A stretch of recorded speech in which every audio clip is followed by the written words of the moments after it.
Hi అండి. చూసారండి పుదీనా మొక్క. మనము పుదీనా మొక్కను పెంచుకున్నప్పుడు కింద కూడా మనం ఇలాగా వాటర్ ఉంచి ఇలాగ మనం ఏదైనా ప్లాస్టిక్ కంటైనర్లో పెట్టామనుకోండి, ఒకవేళ మనం మర్చిపోయినా వాటర్ వేయడం, ఈ వాటర్ వల్ల ఇది ఎంత గ్రో అవుతుందో చూసారా. ఒక్కొక్క లీఫ్ చూసారండి ఎంత హెల్తీగా, స్మెల్ కూడా చాలా బాగా వస్తుంది. అసలు చిన్న మొక్క ఇలా పాతేనండి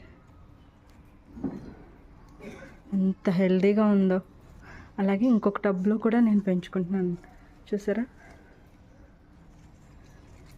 దీని లీవ్స్ చూసారండి. మనం ఈజీగా చిన్న చిన్న తొట్టుల్లోనే పెంచుకొని మనం ఇంట్లో యూజ్ చేసుకోవచ్చు అండి. కొనుక్కునే పనే ఉండదు. సరే, చాలాసార్లు వేసానండి నేను పుదీనా. ఈసారి ఇలా పెట్టి చూద్దామని చూస్తే